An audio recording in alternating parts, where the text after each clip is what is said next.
Yes, wala pa akong pera sa ngayon pero pwede bang iwanan ko muna sa inyong singsing? May singsing po ako at kapag nakalikom na ako ng sapat na pera para makabayad, saka ko na lang ulit ito kukunin. Nangihinang sabi ni Fifth. Mahalaga rin sa kanyang singsing na iyon. Ibinigay yun sa kanya ni Ali. Ngunit kailangan niyang gawin ito dahil kung hindi, ay baka ikamatay niya naman ang sakit niya at mas lalo lang siyang mawawala ng tsansa na muling makita si Ali. Namilog naman ang mga mata ng nurse nang makita nito ang singsing na suot niya. Paano napunta sa yung singsing na yan? Ha? Ano pong ibig niyong sabihin? Aniya, nagtataka sa reaksyon ng nurse. Ang singsing na yan ay pag-aari ng mga Del Real. Sila lamang maaaring magmay-ari ng singsing na yan. Unless na ikinasal ka na sa isang Del Real. Paano nasa sayo yan? Siguro ninakaw mo yan sa kanila, no? Galit na bintang ng nurse sa kanya. Magnanakaw ka? Hindi po totoo yan. Wala po ako ninanakaw. Kung hindi mo yan nanakaw, bakit nasa iyo napakahalagang singsing na yan? Hindi ka lang pala isang hampas lupa, isa ka rin magnanakaw. Ang dapat sa iyo ay ipakulong. Hindi ko po talaga ito ninakaw. Huwag niyo po akong ipapakulong. No, ngayon din ay tatawag ako ng pulis para madampot ka nila at maibalik na sa mga Del Real ang singsing. Hindi ko kayo pinapasahuran dito just to disrespect my wife. Lahat sila ay napatingin sa nagmamay-ari ng malalim na pamilyar na boses. Namilog naman ang mga mata niya nang makita si Ali. Ang basurero na tinulungan niya at pinatira sa bahay niya. Nakasuot ito ng suit na may long coat na nasa likod ng dalawang lalaki na nakasuot din ng kulay itim na suit. Mr. Del Real? Nangangatal ang boses ng nurse na kanina lamang ay sobrang taray sa kanila.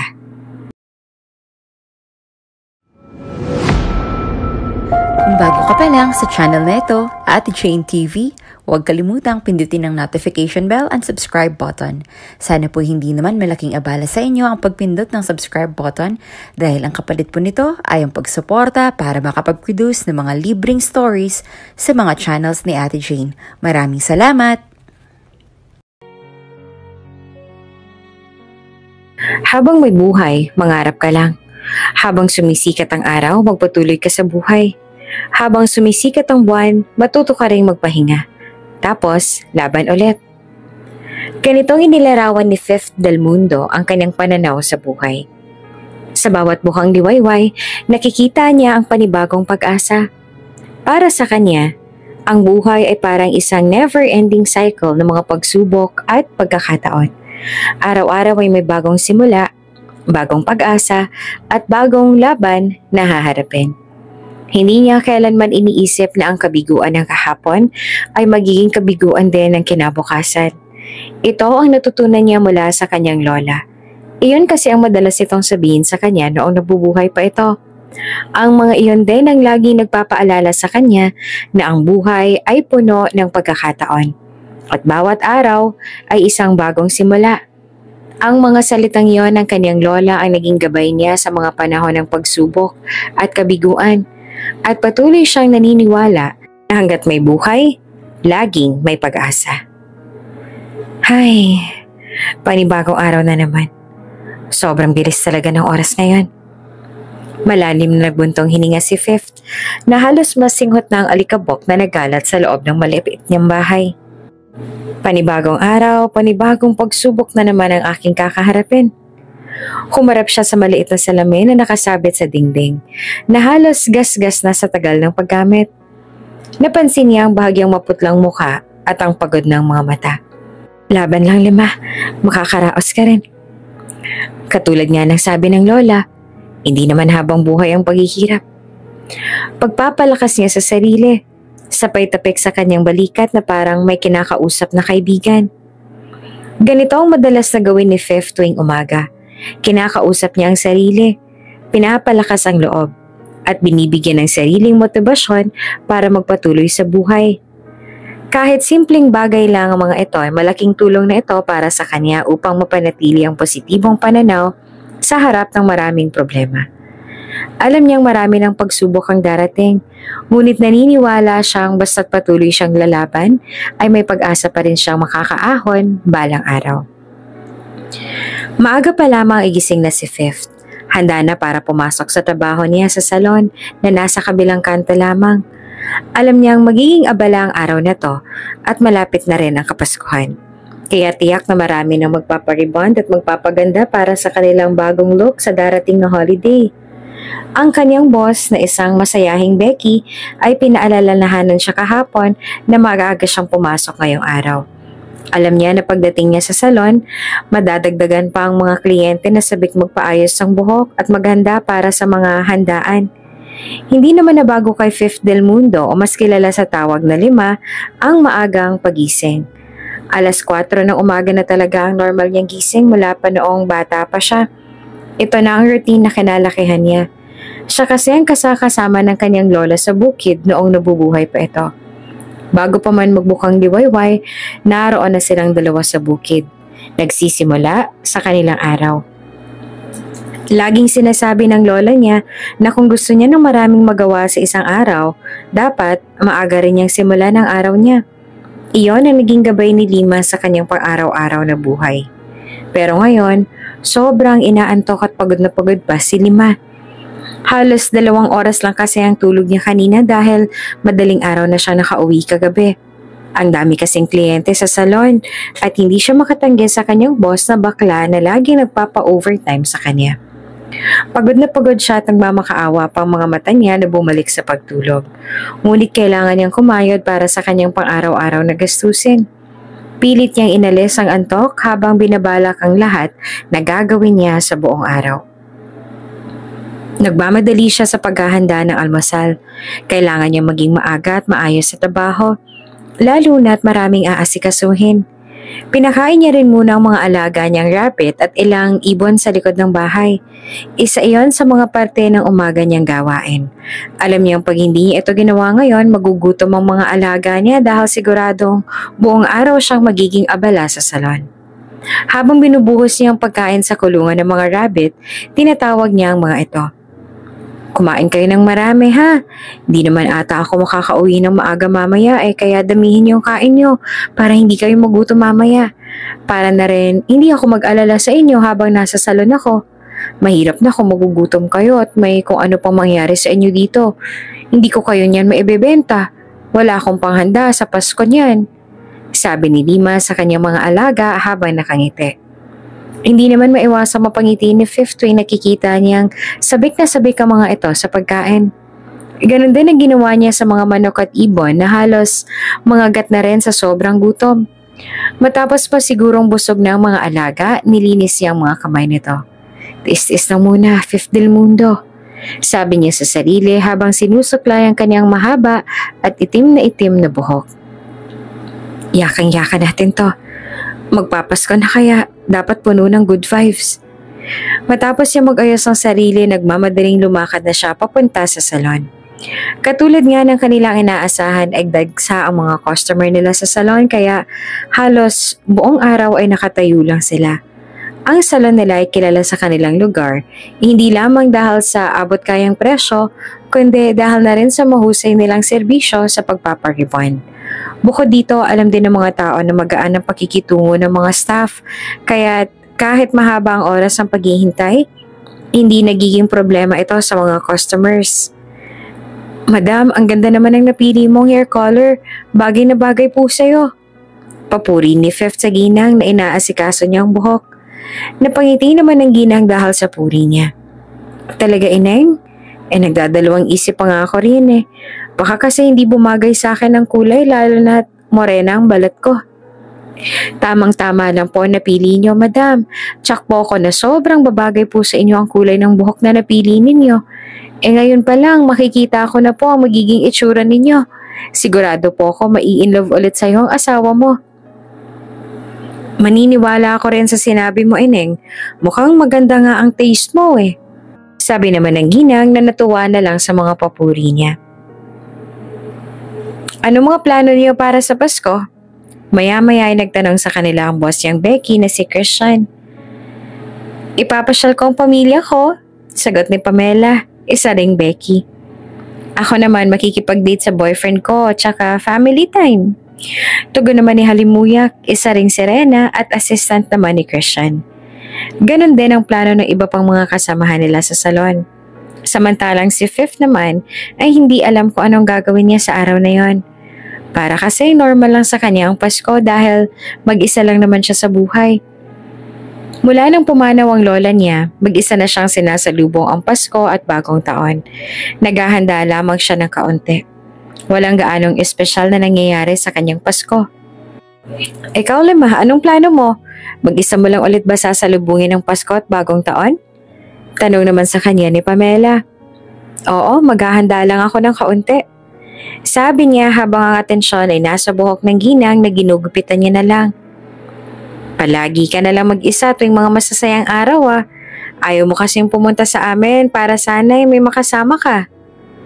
Nakakahiya naman kasi sa inyo lalo pat dapat ay moment ngayon kasama ang pamilya niyo. Sagot niya naman. Bakit kasi hindi ka na lang mag-asawa, Lima? Nasa tamang edad ka naman na. Para hindi ka lang mag-isa sa buhay. Biglang suhestyon naman ni Halimuyak kung kaya'y nabatukan nito ni Christian. Ay nako, mas mabuti nang walang asawa yung si Lima, no? Dahil mas tahimik ang buhay niya ng ganyan lang. Masipag naman siya. Hindi niya na kailangan ng makakasama sa buhay. Ang pag-aasawa? Naku, wag na. Magiging sakit lang yan sa ulo lalo na kung mapapangasawa niya ay isang kahig at isang tukalang din kagaya natin. At saka naman parang may oras pa yung si Lima sa ganyan. Buong atensyon niya ngayon nasa mga alaga niyang rabbit at manok. Nagdagdag ka pa ng mga ibon. Wika ni Pamela at natawa pa. Tinawanan niya nilang din ang mga ito. At ang sabi ay kulang na daw na ibuhos niya pa ang buong oras niya sa pag-aalaga ng mga ibon at rabbit niya. Madaling araw na namang natapos ang trabaho nila kaya sobrang pagod na pagod silang lahat. Buong araw na kasi silang nakatayo at nagpaplansya ng buhok. Kanina, habang may mga customer pa, ay mahahalata na rin talaga ang pagod sa kanilang mga itsura, pero ngayon na sila-sila na lang, bagsak ang kanilang mga balikat. Sobrang galing mo talagang mambola, Lima. Ang dami mong mga napaniwala kanina. Ang natatawa at napapailing na sabi ni Christian sa kanya. Ano ka ba, bossing? Talent na ata yan ni Lima. Humalakak naman na sabi ni Pamela. Lo, di naman ako nang bobole. Sus! Humarap sa kanya ang amo niyang Becky tsaka namewang pa ito. Tingnan mo ako. Maganda ba ako? Tinignan niya ito mula ulo hanggang paa at walang pag-aalinlangan na sumagot siya. Aba, oo naman. Ang ganda-ganda mo ngayon, madam. Tsaka ang sexy-sexy mo pa. Inirapan siya nito. O, kita mo na, bulera ka talagang bata ka. Buong araw tayo nakatayo dito. Walang kain, walang break time, tapos sasabihin mo na maganda ako? Kinunutan niya ito ng noo. Hindi ka ba naniniwala na maganda ka, madam? Hindi. Lukaret. Ako, Lima, maganda ba ako? Tanong naman ni Halimuyak at nag-beautiful eyes pa ito sa kanya. Oo, maganda ka rin, Halimuyak. Lukaret ka talaga, Lima. Kahit kailan hindi ka na marunong magsabi ng totoo. Tumatawa na rin, sabi ni Pamela. Kasi ayoko masaktan ng damdamin ni Halimuyak. Dahilan niya kung kaya agad din na nagreklamo si Halimuyak. Ayaw hindi marunong magsabi ng totoo. Ngayon pa lang, tagos na sa buto ko ang ibig niyang sabihin na hindi ako maganda at nagsisinungaling lang siya. Dahil ayaw niya na masaktan ng damdamin ko. Wika ni Halimuyak at nagkunwaring nasasaktan. Maganda ka kaya, Halimuyak. Exotic beauty ka nga eh. Nako, Lima, itik ko lang yung bibig mo. Nakakasakit ka ng damdamin. Pabiro namang sabi pa ni Halimuyak sa kanya. Sa kanilang salon, siya ang pinakabata at pinaka-inosente sa lahat. Ang tingin sa kanya ng mga katrabaho niya ay parang nakakabata lang na kapatid na kailangan nilang bantayan at pagpasensyahan. Dahil madaling araw na natapos ang kanilang trabaho sa salon, wala na siyang masakyan pa uwi. Nilakad na lang niya ang daan kahit madilim. Mga 20 minutos din siguro ang layo ng kanyang lalakarin. Pero dahil nga sa pagod na siya, mabagal ang kanyang paglalakad. Kaya posibleng umabot siya ng mga 40 minutos bago makarating sa bahay. Ay, sobrang nakakapagod naman ang araw na to. Kailan kaya ako magiging milyonarya, no? Gusto ko nang yumaman. Pagod na akong kumayod ng kumayod. Tapos wala namang nangyayari. Ang sahod ko lagi na lang sapat para sa lahat ng mga bayarin ko. Kahit mag-isa lang ako sa dami ng mga yon. Pagod na, sabi ni Fifth sa kawalan habang mag-isa siyang naglalakad sa madilim na daan. Kung siguro totoo lang yung sinabi ng Neda, no? Na sapat na ang 64 na pesos na budget para sa pagkain. Ako, baka bilyonarya na ako ngayon. Ang kaso, ang mahal naman ng mga bilihin. Anak ng tinapa, ang 1 kilo nga ng bigas, 60 pesos na ngayon. Anong ulam mo mabibili ko sa 4 pesos na natira sa budget na yun? Kahit asin nga, hindi na ako makabili nun eh. Kailan kaya magiging 20 1 kilong bigas, ano? Sa Ines ay sinipa na lang ni Fifth ang lata na nakita niya. Patuloy niya iyong sinisipa. Sana, makapag-asawa na lang ako ng bilyonaryo. Kahit hindi gwapo, basta mayaman. Pero, saan naman kaya ako makakahanap ng ganun? May ganun pa kaya ngayon? Hay, buhay. Nagpatuloy pa si Fifth sa paglalakad. Bagsak na ang balikat at sinisipa-sipa ang lata na ngayon ay nayupi na. Muli niyang sinipa ang lata at napakunot ang noon nang bumagsak ito sa tabi ng basura na parang may tao. Lumapit siya at namilog ang kanyang mga mata nang makita ang isang lalaking nakahandusay doon at tila hirap na hirap. Ay, anak ng butike, tao nga! Gulat na saad ni Fifth habang yumuyo ko para mas maaninag ang lalaki. Hindi niya kasi makita ng maayos ang mukha nito dahil sa sobrang dilim. Hala kuya, ayos ka lang ba? Hindi naman malaman ni Fifth kung ano ang dapat gawin sa sitwasyon na ito. Nasa tabi sila ng kalsada kung saan nag-iimbak ang mga basura ng mga tao at walang kahit isang sasakyan na dumadaan sa madilim na kalsada na ito o bahay man lang sa paligid. Ang lugar na ito ay tagong-tago at malayo pa sa kabahayan. Sa katunayan, iilan lang naman silang nakatira sa lugar na to. Mga 15 o 20 minutes away pa bago nila marating ang ilang mga kabahayan at saka lamang sila makakahingi ng tulong. Pero, malapit na sila sa bahay niya. Kung matutulungan niya ang lalaki na ito na madala sa bahay niya, maaaring magamot niya pa ang mga sugat nito o malaman ang dahilan ng paghihirap nito. Hindi ko naman pwedeng iwanan ng lalaking to. Baka mamaya katulad lang din siya ng matandang babae na tinulungan ko rin noon at baka may pamilya rin siyang naghihintay sa pagbabalik niya. Sabi ni Fifth sa sarili habang nag-iisip ng solusyon. Kung magagawa kong dalhin siya doon sa bahay ko, doon ko siya matutulungan.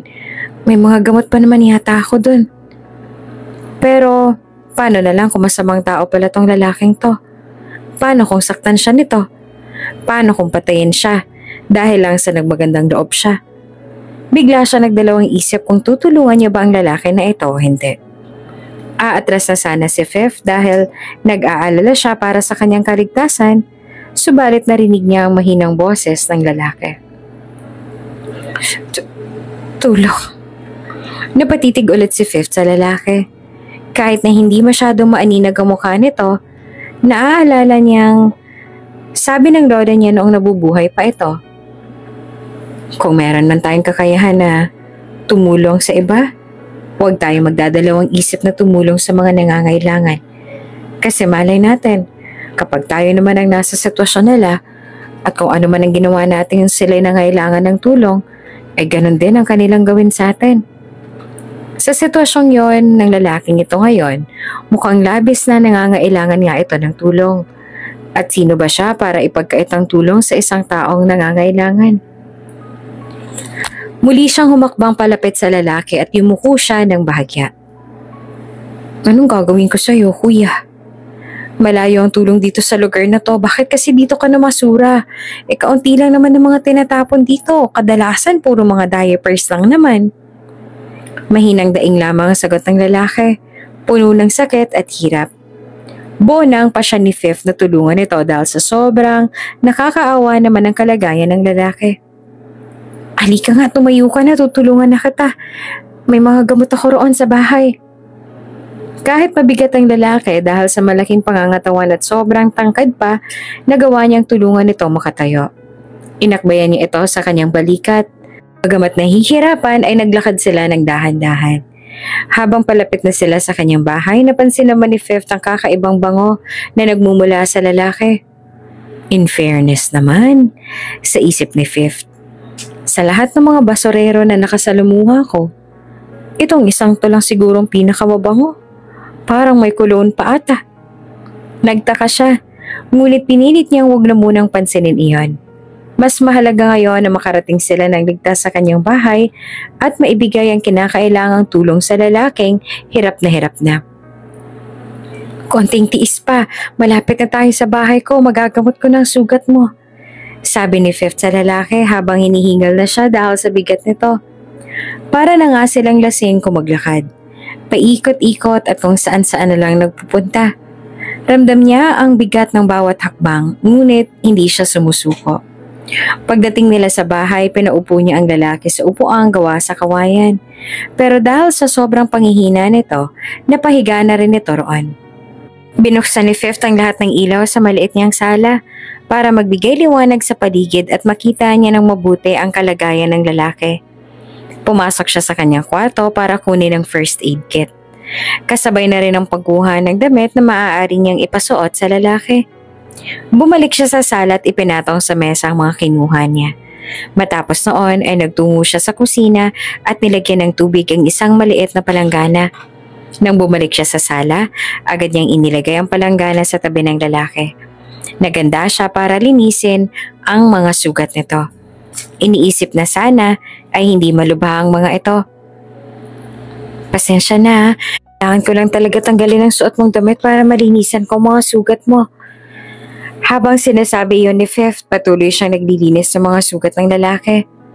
Tinanggal niya ng maingat ang itim na long sleeve shirt nito at laking gulat niya nang makita ang mga dugo na natuyo na roon. Kanina ay hindi niya napansin iyon dahil sa dilim ng daan at kulay ng damit.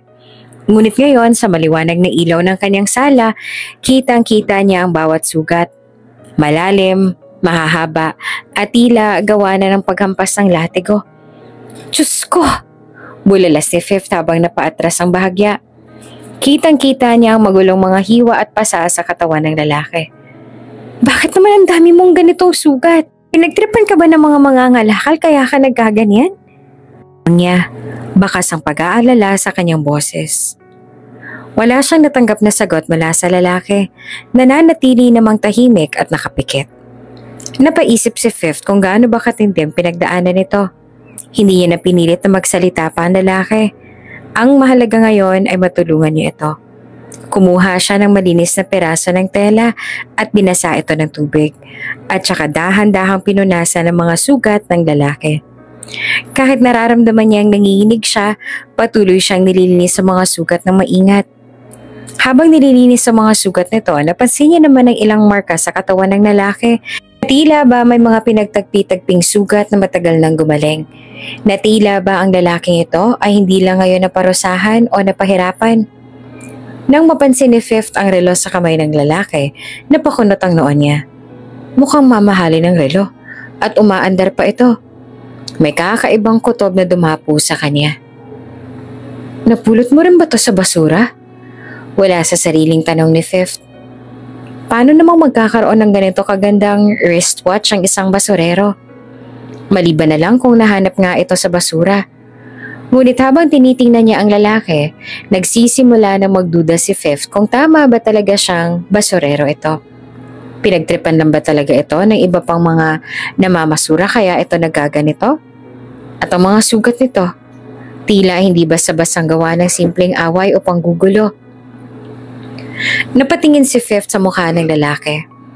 Ngayon na talagang napagmasdan niya na ng mabuti, hindi niya maiwasang mapansin kung gaano itong kagwapo. Halata sa itsura ng lalaki na may lahi dahil sa tangos ng ilong nito. Makapalang kilay at mahabang pilikmata. Mga katangiang bihira niyang makita sa mga nakakasalamuha niya. Hindi niya masabi kung anong kulay ng mga mata ng lalaki dahil nakapikit ito. Ngunit kahit hindi niya ito makita, batid niyang may lalim ang mga matang ito. Mapula rin ang mga labi ng lalaki kahit may mga sugat at gasgas. May sugat din sa gilid ng kilay at tila ba galing sa matinding away o aksidente. Matalas din ang tabas ng panga nito at pag binagmasdan mo talaga, para nga itong isang modelo na feature sa isang magazine, hindi isang basurero na natagpuan sa tabi ng mga basura. Hindi niya maiwasang isipin, ano kaya nangyari sa lalaking to? At paano nga ba ito napunta sa ganitong kalagayan? Patuloy siya nagtatanong sa sarili. Hindi makapaniwala na ang isang mukhang kasing gwapo nito ay makikitang nakahandusay sa ganoong kalagayan. Para itong isang bagay na naligaw at napunta sa maling lugar. Habang iniisip niya iyon, lalo pang lumalalim ang kanyang pagdududa at ang kanyang pagkamausisa tungkol sa kung sino nga ba talaga ang lalaking ito. Ngunit hindi pa masagot ng lalaki ang lahat ng mga katanungan ni Fifth dahil wala pa itong lakas. Sa sumunod na araw, nanatili lamang itong natutulog. Kahit ilang beses niya itong sinubukang gisingin upang kumain para bumawi ng lakas ang katawan ng lalaki kaya minabuti na lang niyang hayaan itong matulog. Hinayaan niyang makapagpahinga ito ng maayos. Marahil ay kailangan nito ng sapat na oras para tuluyang makarecover. Napagpasyahan ni Fifth na wag na munang pumasok sa trabaho sa salon. Kung aalis kasi siya, ay maiiwan na mag-isa ang lalaki sa bahay niya at baka bigla itong magkamalay at nangangailangan ng tulong niya. Kaya naman, mas minabuti na lang na manatili na lang siya rito. Sa isip niya, hindi ko naman pwedeng pabayaan na lang siya, lalo pat nasa pamamahay ko siya ngayon. Kung sakali mang kailangan niya ako, dapat andito ako. Ha? Bakit hindi ka makakapasok, Lima? Alam mo naman na marami tayong mga customers ngayong araw. Ang iba pa nga mga customers na hindi na natin naasikaso kahapon dahil wala ng oras. Nagtataka na tanong ng boss niyang si Christian nung tawagan niya ito para magpaalam na hindi muna siya makakapasok sa salon. May sakit kasi ako, madam. Bawi na lang ako bukas. Sagot niya na nauutal pa nga dahil hindi siya sanay magsinungaling sa mga ganitong seryosong bagay. Hindi niya talaga maisip na iwanan ng lalaki na mag-isa sa bahay. Hindi rin naman niya pwedeng sabihin sa boss niya na may inaalagaan siyang sugatan sa bahay. Baka kung ano pang isipin ito. Aba, magpagaling ka, ha? Ani ni Christian sa kabilang linya. Next time magpapaalam ka ng mas maaga, lalo na kung ganitong ka-peak season. Opo, tugon naman ni Fifth na kinakabahan. Gusto mo bang papuntahin ko muna si Pamela riyan sa bahay mo para dalhan ka ng gamot? Ay, hindi na po kailangan, madam. May mga gamot naman po ako dito at nakainom na rin po ako ng gamot. Magpapahinga lang po siguro ako. Napagod po siguro talaga ang katawan ko. Pagdadahilan niya.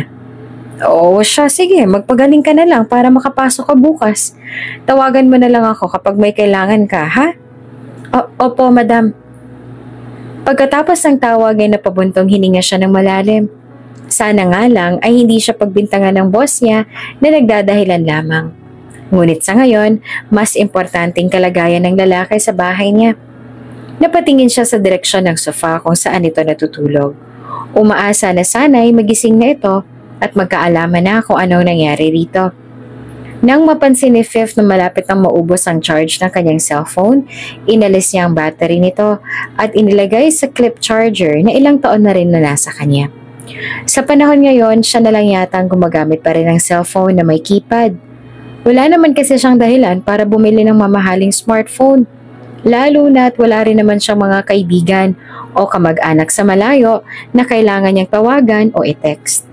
Ayos na sa kanya ang simpleng keypad phone. At saka sa mahal ng mga cellphone ngayon, mas marami pa siyang dapat unahin at bayaran kesa makipagsabayan sa mga tao. Buong araw siya nagbabantay sa lalaki na magising siya.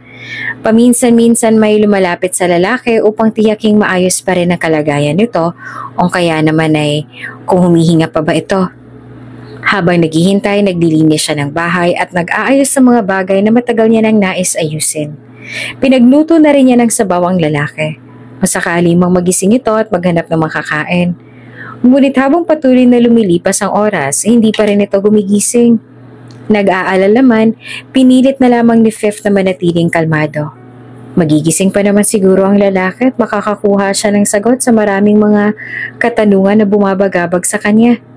Sino nga ba talaga ang lalaking to? At bakit siya natagpuan sa ganoong kalagayan? At ano nga ba ang dapat niyang gawin kung magising ba ito? Ay nako, masyado na siyang nag-iisip.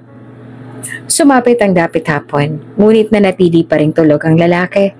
Natapos na ni Fifth na linisin ang lahat ng sulok ng bahay, ngunit hindi pa rin nagigising ang kanyang bisita. Muli siyang lumabas upang pakainin ang kanyang mga alagang rabbit, ibon at mga manok na nagsimula na mag-ingay na makita siyang papalapit. Alam niyang gutom na ang mga ito, kaya't agad niyang binigyan ng pagkain. Matapos niyang mabigyan ng pagkain ng mga alaga niya ay bumalik na siya sa loob ng bahay. Pagpasok niya, nabitawan niya ang hawak na maliit na balde at napasigaw. Ay kalabaw! Nang makita niya gising na ang lalaki at nakaupo na ito sa higaan nito kanina. Nagulat siya sa biglang pagkakita rito. At dahil sa ingay na nahulog na balde at sa sigaw niya, napalingon din sa kanya ang lalaki na halatang nabigla rin. Nagtama ang kanilang mga mata. Pareho nagulat. Pareho nagtataka. Sorry, mabilis na sabi ni Fifth habang pilit pinapakalma ang sarili. Nagulat lang ako. Gising ka na pala? Hindi naman sumagot ang lalaki, ngunit ang nakakalunod nitong mga mata na kasing kulay ng abo ay nakatitig pa rin sa kanya. Muli namang dinampot ni Fifth ang balde na nabitawan niya at lumapit siya sa lalaki. Maayos na bang pakiramdam mo? Nagugutom ka ba? Gusto mo ba uminom ng tubig? Nauutal na tanong niya sa lalaki, na bahagya namang tumango bilang tugon sa tanong niya. Sandali lang, ikukuha lang kita ng tubig. Mamadali nagtungo siya sa kusina at kumuha siya ng isang basong tubig para sa lalaki. Pagbalik niya ay nakaupo pa rin ang lalaki at mukhang may malalim itong iniisip. Nang nararamdaman nito ang pagdating niya ay sakalang ito nag-angat ng ulo sa kanya. Nananatiling seryoso ang mga mata nito. Hetong tubig, uminom ka muna. Sabi niya sabay abot sa lalaki ng baso ng tubig na hawak niya. Tinitigan lang siya nito ng ilang segundo bago marahang kinuha ang baso mula sa kanyang kamay. Salamat. Maikli nitong sagot at dahang-dahang iniinom ang tubig. Ihahanda ko lang pagkain mo para magkalaman ng sikmura mo. Malikod na siya at babalik na sana ulit sa kusina, subalit biglang nagsalita ang lalaki. Taglay ang malalim at mabigat na tinig. Sino ka? Humarap siya sa lalaki, bahagyang natigilan. Ha? Oo nga pala. Sabi niya habang nagpagtanto na hindi pa nga pala nasasabi kung sino siya. Ako nga pala si Fifth Del Mundo. Pero 5 na lang ang tawag mo sa akin. Iyon kasi ang madalas na itawag sa akin ng mga nakakakilala sa akin. Matamis siyang ngumiti. Sinusubukang bawasan ang tensyon. Nasaan ako? Nasa bahay kita. Paano ako napunta dito? Tanong ulit ng lalaki. Mukhang hindi naman maalala ang mga nangyari. Halata sa mga mata nito ang kalituhan at pagkabahala habang iniikot ang tingin sa maliit na bahay. Natagpuan kasi kita nung isang gabi sa tabi ng mga basura. Sobrang nangihina ka kaya tinulungan kita na makapunta dito sa bahay ko para magamot ko ang mga sugat mo. Paliwanag ni Fifth. Sabay abot ng isang banayad ng ngiti na parang gustong ipakita na wala siyang masamang intensyon. Tinitigan siya ng lalaki ng mabuti. Parang kinikilates ang kanyang bawat galaw. Tila sinusuri kung mapagkakatiwalaan ba siya. Huwag kang mag-alala, mabait naman ako. Gusto lang talaga kitang tulungan. Dagdag pa niya. Sinusubukan pa na paluwagin ang sitwasyon. Wala kasing kabahayan roon sa lugar kung saan kita natagpuan.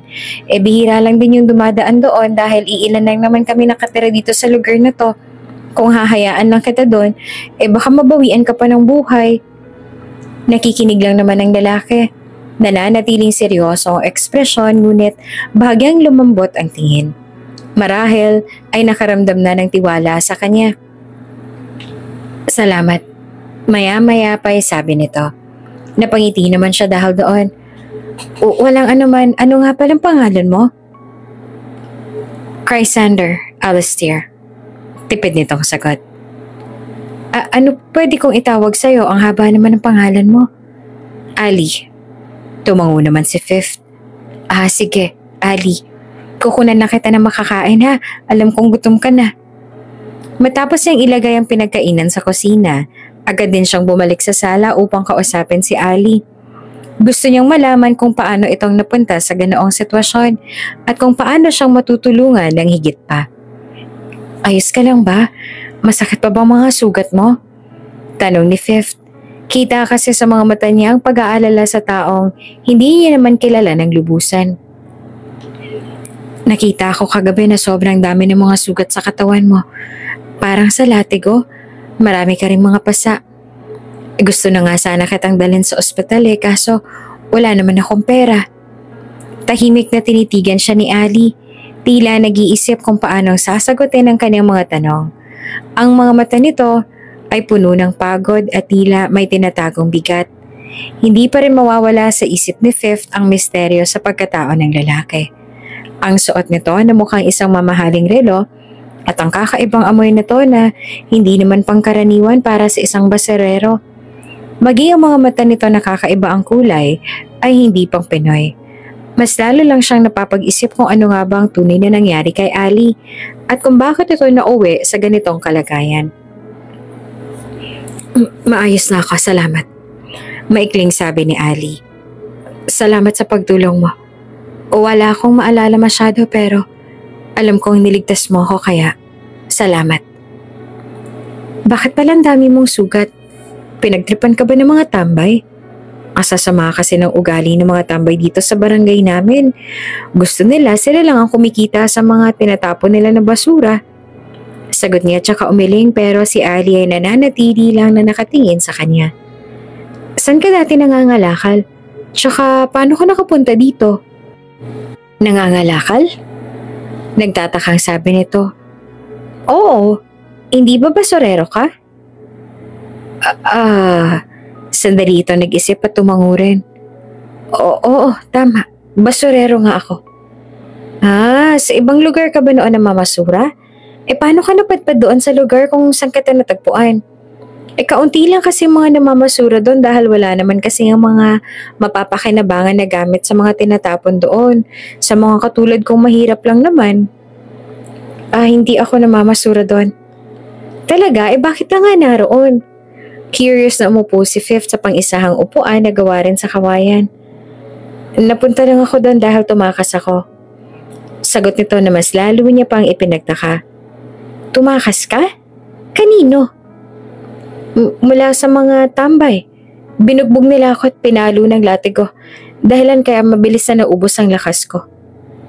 Kung ganon ay tama nga pala talaga siya na naiisip kagabi.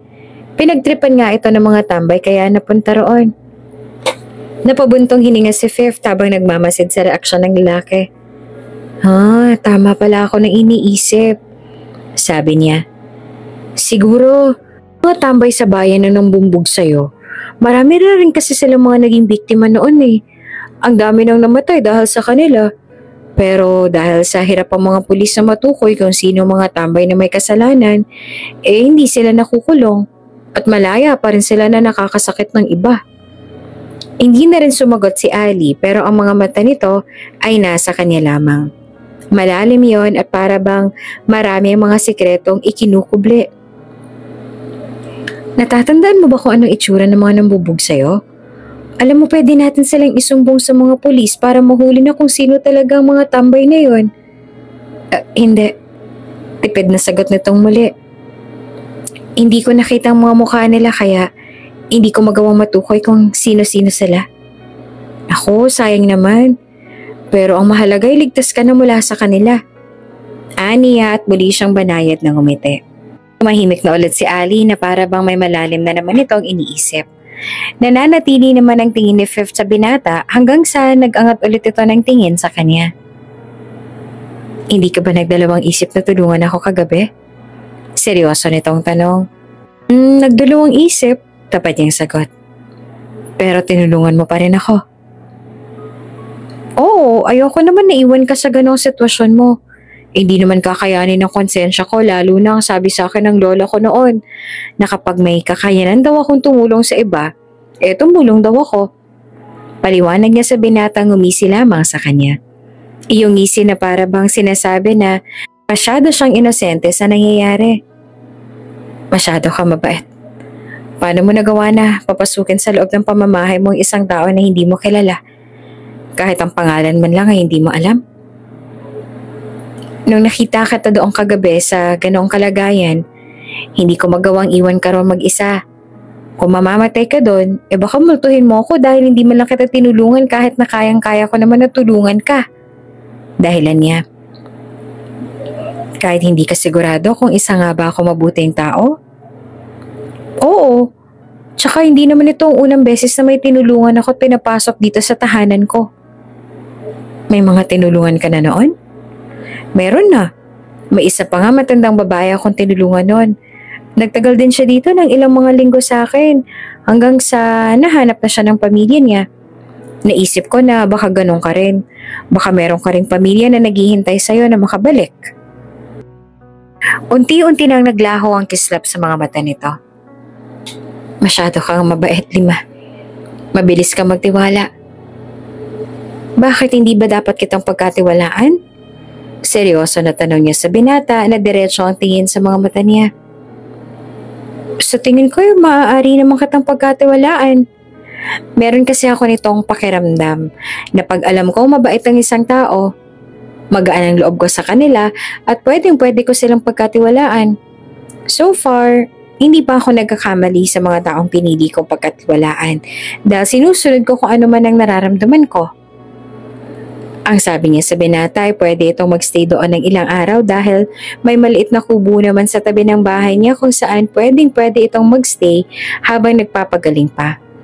Mas okay nga sa kanya na sa tuwing papasok na siya sa trabaho ay may naiiwan sa mga alaga niya. Last time kasi ay ninakawan siya ng 2 rabbit dahil alam na laging walang magbabantay sa mga alaga niya. Sigurado ka bang ayos lang sa'yo na manatili ako rito? Naniniguradong tanong ni Alice sa kanya. Oo naman, basta bantayan mo lang ang mga alaga ko rito at wag na wag mo silang nanakawin sa akin. Alam mo kasi, hindi man halata pero marunong akong mangkulam. Aniya, nagbibiro na lang siya pero ang itsura tono ng boses niya ay para bang seryoso siya. Si Ali naman sa halip na matakot sa kanya ay nagtaka pa. Anong kulam? Kulam? Yung gumagamit ng manika para bigyan ka ng sakit o kung ano pa. Kaya ba may manika ka ron sa bahay mo? Hala huy, hindi ko yung ginagamit sa pangkukulam. Regalo yun sa akin nung huling Christmas party namin. Hindi ko naman sinabi na yun ang gamit mo. Ani ng binata. Tapos silang mag-usap, dinala ni 50 Ali sa maliit na kubo na nasa likuran lamang ng bahay niya. Kahit simple lamang ang kubo, malinis ito at maaliwalas. Madalas tambayan ni Fifth ang lugar na ito tuwing wala siyang ginagawa. Kaya sigurado siyang magiging komportable dito si Ali. Pwede ka na dito magstay, sabi ni Fifth habang pinapakita kay Ali ang loob ng kubo. Malinis naman dito at maganda ang tanawin. Tanaw mo pang kulungan ng mga alaga ko. Kung sakaling may magtangkang magnakaw ulit, madaling mo silang makikita. Tahimik namang pumasok si Ali at sinuri ang patikit. Salamat, Lima. Sabi nito nang may bahagyang banayad ng ngiti. Ayos na to sa akin. Nakangiti naman si Fifth habang pinagmamasdan si Ali. Masaya siya na kahit papaano ay natutulungan niya ang lalaki at nabibigyan ito ng isang ligtas na lugar para makapagpahinga hanggang sa gumaling na ito ng tuluyan. Basta, kung may kailangan ka, dito lang ako sa bahay ha. Sabi niya bago siya tumalikod at bumalik sa loob ng bahay niya. Iniwan si Ali na nagpapahinga sa kubo. Lumapit ang gabi at ramdam ni Fifth ang kakaibang pakiramdam ng kaligtasan. Siguro dahil alam niyang may ibang tao na ngayon sa kubo kaya hindi na siya nag-iisa sa buong paligid tulad ng dati. Ngayong gabi mas mahimbing ang tulog niya kaysa dati. Kumpara sa dati. Maaga din siyang nagising kinabukasan. Handa na namang pumasok sa kanyang trabaho sa salon. Habang naghahanda si Fifth na pagpasyahan niyang silipin ng kubo kung nasaan ang binata. Bahagya siyang nagtataka na makita niyang gising na rin ito. Kabukas ang ilaw sa loob at naroon si Ali, nakaupo sa may pinto ng kubo. Tahimik na nagmamasid sa paligid. Nagtataka kung bakit gising na ito ng ganoong kaaga. Lumabas si Fifth mula sa kanyang bahay at tinungo ang kubo para kausapin ang binata. Ali, ayos ka lang ba? Tanong niya sa binata habang palapit siya rito. Napatingin naman ito sa kanya at baka sa mukha ang bahagyang pagkagulat. Bakit gising ka na? Maaga talaga ako nagigising dahil may trabaho pa ako sa salon.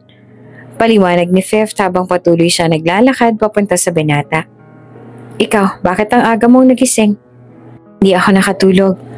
Ha? Bakit? Hindi ka ba komportable dito? Tanong ni Fifth. May halong pag-aalala sa kanyang tinig. Agad na umili ang binata. Hindi naman sa ganun, sadyang masyado lang siguro mahaba naging tulog ko kahapon kaya hindi pa ako dinadalaw ng antok. Kung sa bagay. Pero anong ginawa mo buong magdamag kung hindi ka nakatulog? Binantayan kong mga alaga mong rabbit at manok katulad ng sinabi mo. Sagot ni Ali na nagsabi naman ng totoo. Kulang na lang ay bilangin na ni Ali kung ilan ang alagang manok ng dalaga para lamang makasigurado siya na walang nawala ni isa. Wala namang magnanakaw sa kanila pag ganitong mga oras. Takot na kasing mga tao na pumunta dito banda kasi madilim. Marami raw kasing mga aswang. Sabi niya. Siya nga pala, bakit nakahubad ka ng damit?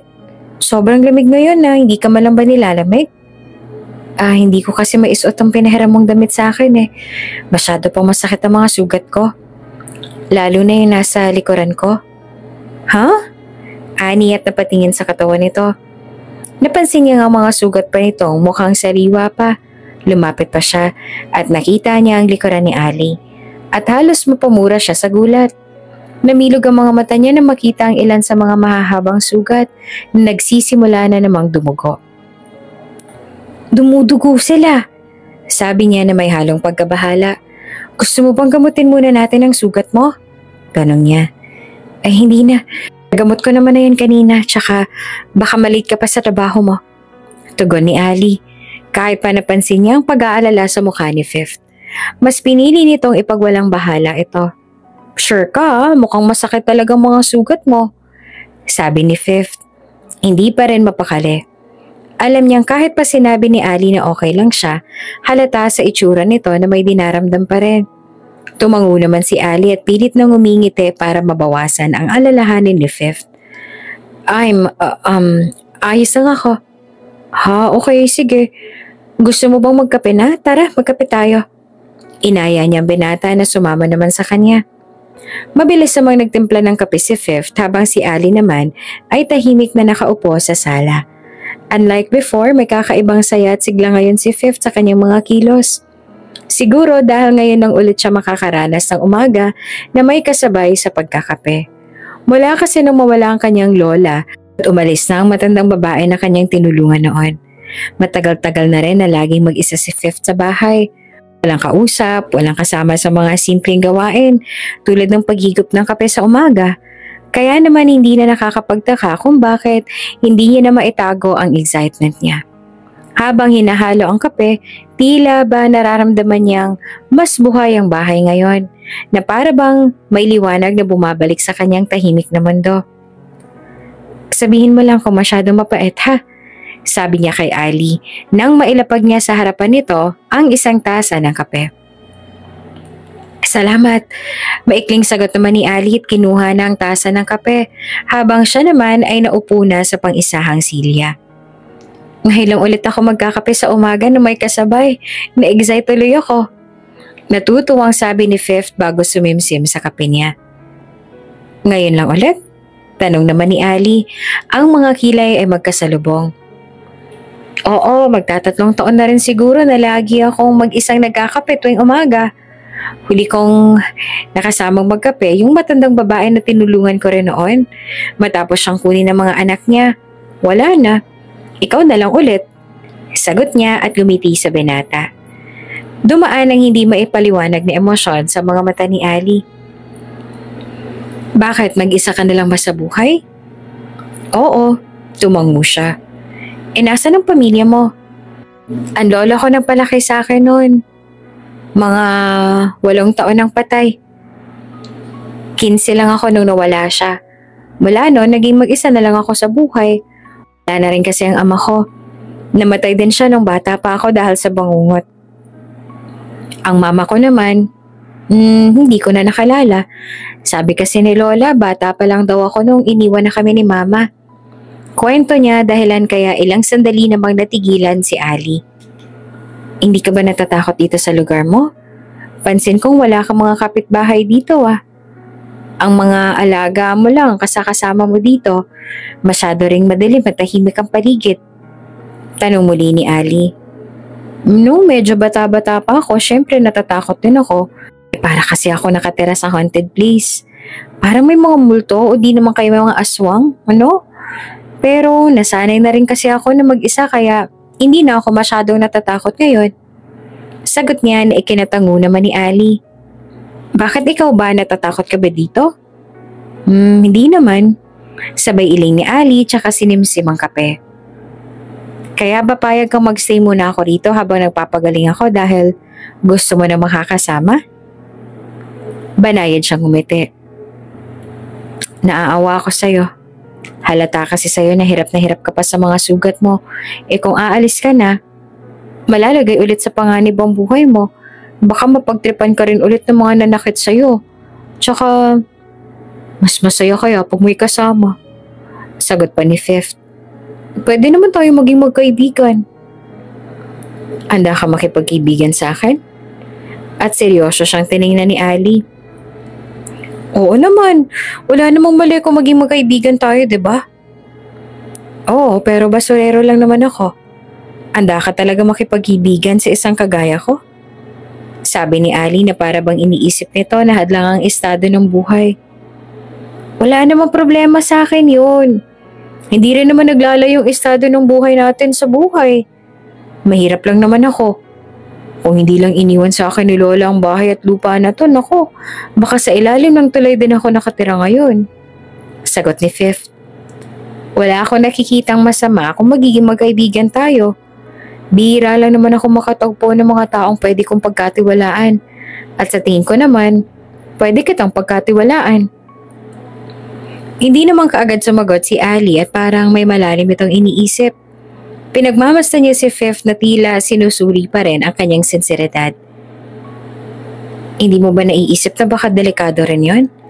Hindi mo ako kilala. Wala nga akong nararamdaman na masama tungkol sa'yo. Minsan sinusunod ko lang talaga yung instinct ko, yung nararamdaman ko ba? Sa totoo lang, kahit hindi niya sabihin ng totoo, may katotohanan sa tanong ni Ali kanina. Kaya siya pumayag na magstay si Ali doon sa kubo ay dahil gusto niya ng may kasama. Gusto rin niya ng isang tao na palaging makakausap kasi talagang napaka-depressing ng buhay kapag mag-isa lang siya lagi. Wala rin kasi sa mga kaibigan niya at katrabaho ang gustong tumira sa bahay niya dahil masyado raw malungkot sa lugar niya at baka mabaliw lang daw sila. Pero si Fifth kahit ganoon, ayaw pa rin niyang iwan ang bahay na iyon. Punong-puno kasi ito ng masasayang alaala nila ng lola niya na kahit dalawa lang sila noon sa buhay ay sobrang naging masaya sila. Ang bawat sulok, bawat peraso ng muebles may kwento. Isa pa, mahal din ang gastusin kung lumipat siya sa ibang lugar at hindi niya kakayanin na iwan ang mga alaala. Kaya nga noong tinulungan niya ang matandang babae, si Aling Tess, sobrang saya nito. Akala niya sa wakas ay makakasama na siya araw-araw. May makakausap na sa tuwing mapipilitan siyang balikan ng mga masasakit na alaala.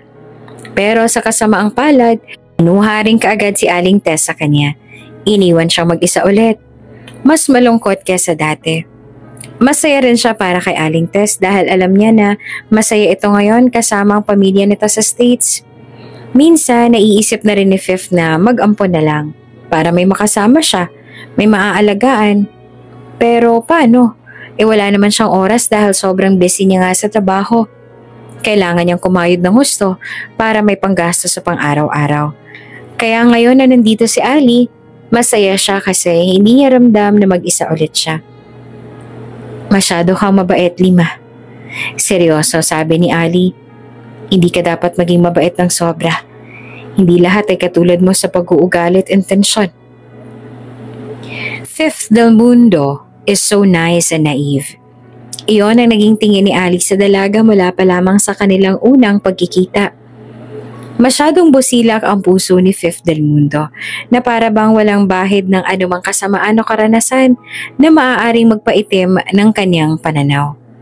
Sobrang ibang-iba ito sa lahat ng mga taong nakilala ni Ali noon. Nakaramihan ay may mga lihim na agenda o malalim na sugat sa kalooban. Sa sobrang busilak ng puso at pagiging inosente nito, ramdam ni Ali ang pangangailang protektahan ang dalaga. Tipong gagawin mo ang lahat, isasantabi ang sarili mong interes para lang masiguradong hindi masisira ang pagiging pure at naive nito. Para lang hindi ito masasaktan o mabahiran ng kalupitan ng mundo. She's like a rare gem. And Ali couldn't help but feel a strong urge to shield her from the harsh realities of the world. Pero hindi siya knight in shining armor. Hindi siya hero. Kumbaga sa telenovela ay hindi siya ang bida. He is a villain. Hindi siya kasing buti tulad ng tingin sa kanya ni Fifth. Aminado naman si Ali na hindi siya isang mabuting tao na nagkakamali lamang ng pagkakakilala si Fifth sa kanya. Marami siyang nagawang mali. Mga pagkakasala na hanggang ngayon ay bumabagabag sa kanyang konsensya. Marami siyang kasalanang nagawa. Hindi rin siya naging isang mabuting anak at ito ang dahilan kung bakit nauwi sa ganito ang sitwasyon niya. Ngunit iba siya pagdating sa dalaga, nakasing busilak ng isang anghelang puso. Tila handa siyang magbago. Parang handa siyang maging isang perpektong tao kahit na alam niyang malayo iyon sa katotohanan. Ayaw niyang masira ang pananaw ng dalaga sa mundo. Ayaw niyang madungisan ang purong pagtingin nito sa kabutihan ng mga tao. Tiningnan ni Ali ang mga sugat niya sa salamin na nasa kanyang harapan. Ang bawat marka sa sugat sa kanyang katawan mula sa hampas ng latigo ay tila mga bakas ng lahat ng kanyang pagkakasala. Bawat sugat ay isang patunay sa mga maling desisyon at kasalanan na ginawa niya. Sa mga sugat na nagsisilbing paalala ng bigat ng kanyang mga pagkakamali sa sarili niyang mga magulang. Do I truly deserve your kindness? When I betrayed my own parents and ended up under your care? Wala sa sarili na tanong ni Ali sa kawalan. Ang malamig na hangin ang kinakausap. Sa kabilang banda naman ay kitang-kita sa mga mata ni Fifth ang kakaibang saya habang nasa trabaho siya. Kilala na siyang pinakamasayahin sa kanilang salon pero kitang-kita sa mga mata nito na iba ang saya na nararamdaman nito ngayon. Anong meron, Lima? Bakit parang ibang-iba yata ang saya mo ngayon na? Usisa ni Halimuyak. Wala naman, masaya lang ako kasi magaling na ako at nakapagtrabaho na ulit ako. Sagot niya pero tila hindi pa rin kumbensido si Halimuyak. Parang may ibang dahilan naman yung saya mo eh. Ngayon ka pa lang namin nakita ng ganyang kasaya. Sobrang kakaiba ng aura mo ngayon ha? Sabi naman ni Pamela. Ha? Bakit? Ano bang meron sa aura ko ngayon? Tanong niya. Nagtataka. Para bang may sobrang gandang nangyari sa buhay mo? Umamin ka nga, nanalo ka ba sa loto? Ano? Buong buhay mo yata ay tumataya ka roon eh. Baka naka-jackpot ka na. Mahina siyang humagikik sabay sabi. Sana nga, pangarap ko rin naman yan. Anong meron? Nagkatay ka ba ng alaga mong manok? Si Christian naman ang siyang nagtanong. Oo madam, nagutom kasi ako kahapon.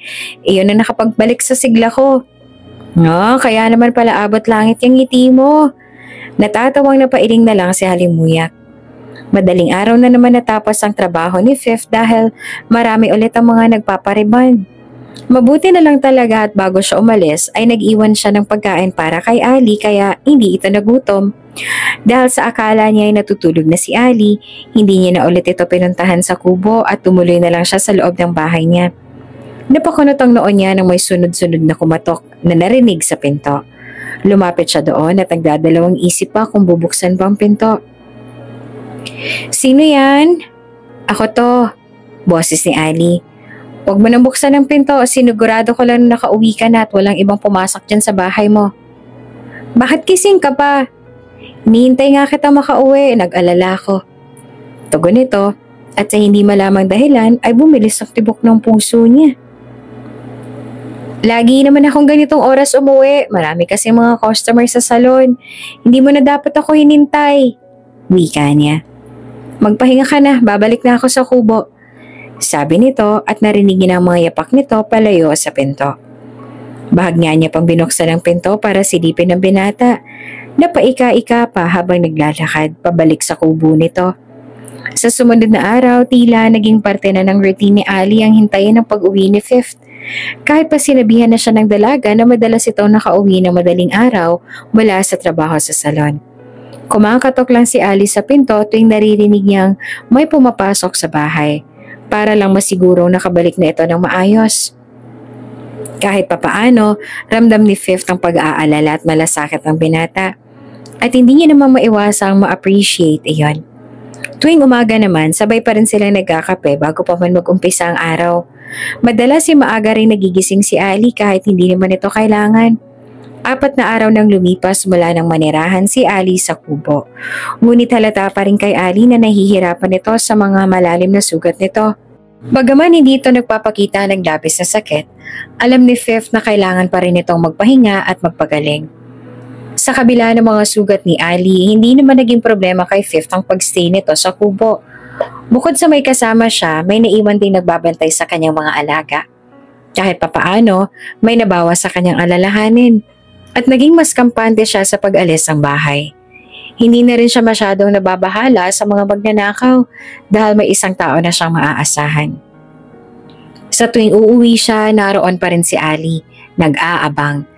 Nakakagaan sa pakiramdam ni Fifth na may naghihintay sa kanya pagbalik. Kahit pa isang estranghero lang ang bagong kaibigan niyang to. Ang pakiramdam na yon, na may taong handang sumubaybay at magmalasakit sa kanya, ay nagbibigay ng kakaibang init sa kanyang puso. Mag-iingat ka riyan sa daan, 5. Bilin pa sa kanya ni Pamela. Oo, kayo rin. Siya kang umisi siya dito. Sigurado ka ba na ayaw mong ihatid ka na lang namin? Tanong naman ni Christian. Hindi na, alam kong pagod din kayo. Una na ako sa inyo ha, para makauwi na ako sa bahay. Paalam niya kaya tinanguan na lang siya ng 3 na sobrang pagod na rin. 3:00 na kasi ng madaling araw at ngayon na siya makakauwi. Mas marami kasi ang customer nila kanina kasi nakapromo sila kaya talagang dinagsa sila. Ilang araw na lang kasi at Pasko na rin kaya abala ng lahat dahil sunod-sunod na ang mga party na ginaganap. Gusto sana ng mga katrabaho niya na ihatid siya pa uwi sa bahay niya, ngunit alam niya ang pagod na din sila at ang mamakaawa ng mga katawan nila na magpahinga. Habang naglalakad siya sa madilim na daan ay nakaramdam siya ng kakaibang kaba. Pakiramdam ni Fifth ay may nakasunod sa kanya. Sa totoo lang ay kanina niya pa nga napapansin na may nakasunod sa kanya pero pinagsawalang bahala niya lang yon sa pag-aakala na nagkakamali lang siya. Nakarinig siya ng mga yapak. Sunod ay ang paglangit-ngit ng mga naaapakan na tuyong dahon at maliliit na sanga. Mariin siyang lumanok. Abot-abot ang tahip ng kanyang puso dahil sa lapis na kabatakot. Sino ka? Lakas loob na tanong ni Fifth sa nakasunod sa kanya. Narinig niyang mahinang tawa nito. Alam mo palang may nakasunod sa'yo. Hindi pamilyar sa kanya ang boses ng lalaki, kaya sigurado siyang hindi niya ito kilala. Mag-isa ka lang ba naglalakad? Bakit mo ko sinusundan? Tanong niyang muli at mas binilisan pa ang bawat hakbang niya. Gusto lang kitang samahan. Para bang kay lungkot mo? Hindi ako malungkot, maaari mo na akong iwanan. Ayaw mo bang kilalanin muna ako na mabuti? Hindi niya man nakikita ang mukha ng lalaki ay alam niyang nakangisi ito at naman niya rin ang tingin nito sa kanya na puno ng pagnanasa. Mula pa ako sa kabilang bayan. Sinadya ako talagang pumunta dito para lang makilala ka. Tapos bigla mo na lang ako ipagtataguyan at wala ka malang balak na alamin kung anong pangalan ko. Kaya naman pala hindi maganda ang kutob niya sa isang ito dahil dayo lang ito sa lugar nila. Bagaman kaunti lang sila na nakatira dito sa lugar, alam at kilala ni Fifth ang ugali ng mga naninirahan kaya alam niyang mabuting mga tao sila. Ang mga magnanakaw sa alaga niya noon at ang lalaki na ito ay puro mga dayo lamang. Ano bang kailangan mo sa akin? Bagaman takot na takot siya ay nilakasan niya pa rin ang loob niya. Nag-iisip na siya kung ano ang gagawin niya. Kung tatakbo ba siyang mabilis, makahingi siya ng tulong kay Ali. Kung sisigaw naman siya ay mas lalo lang siyang mapapahamak dahil baka naman walang makarinig sa kanya at matrigger lang lalo ang lalaki na gumawa ng masama. Ikaw ang kailangan ko. Sagot ng lalaki sa boses na puno ng matinding pagnanasa para sa kanya. Alam mo ba na sobrang matunog ang pangalan mo sa lugar namin? Isang magandang dalaga na sobrang inosente na inakala ng lahat anak ng diwata. Iniisip ng iba na baka raw ay isang aswang na nagtatago sa likod ng maganda at inosenteng mukha. Maputi ang balat, animoy kasing kulay ng papel. Ang mag-isang naninirahan sa tagong lugar. Hindi ba sumagi sa isipan mo na ikaw ang babae na ninanais ng lahat? Kaya bago pa man ako maunahan ng ibang mga nagnanais sa'yo sa aming lugar, uunahan ko sila sa'yo. Anong ibig mong sabihin? Aangkinin kita. Itatago sa lahat na sa ganun ay wala makakuha sa'yo mula sa akin. Wala ka magiging kawala dahil nag-iisa ka lang ngayon. Ngunit bago pa man natapos ang lalaki sa sasabihan niya, kumaripas ito ng takbo. Hindi niya alintana na ang inaapakan niya ay madulas at puro putik. Abot langit ang takot niya, lalo na nang marinig niya ang tawa ng lalaki. Taimtim na nagdasal si Fifth na sana ay may tulong na dumating. Sa labis na pagmamadali niya makalayo, hindi niya napansin ang isang lalaki na parating, kaya nabangga siya dito. Huwag mo ako sasaktan, wala akong maling ginawa sa'yo. Puno ng takot na sabi ni Fifth dahil ngayon ay alam niyang wala na siyang kawala mula sa mga ito dahil tila may kasama ang lalaki. Sa halip ay niyakap siya ng taong nabangga niya at sa magaan na boses nagtanong ito. Ano nangyari, Lima? Gulat na nag-angat siya ng tingin sa mukha ng lalaki. Bagaman sinag ng buwan lang ang liwanag nila, nakita niyang mukha ni Ali na puno ng pag-aalala. Ali? Ako nga. Magaan pa rin ang boses nito. Bakit ka tumatakbo? May humahabol ba sa'yo? Tuluyan na ang bumuhos ang luha niya at pareho sila ni Ali na napatingin sa lalaking lumapit at tumawag sa kanya. Siya! Kanina niyo pa ako sinusundan. Sumbong niya. Bakit mo siya sinusundan? Mas matalim na ang boses ni Ali. Tinago rin siya ni Ali sa likod nito habang nakakapit siya sa laylayan ng damit nito. Bakit ka ba nangingialam? Sino ka ba? Asawa ka ba niya? Galit na tanong naman ng lalaki. Bumaba ang kamay ni Ali papunta sa kamay niya na nakakapit sa damit nito bago sumagot sa lalaki. Yes, asawa niya ako. Kaya bakit sinusundan mo ang asawa ko? Nabigla ang lalaki kapag kuha na umisi ito. Ikaw naman pre, alam mo namang napakaganda niyang asawa mo. Hinahayaan mong maglakad mag-isa sa madilim na daan? Bumaling kay Fifth ang lalaki. Takot na takot pa rin siya at mas lalo siyang nagtago sa likuran ni Ali.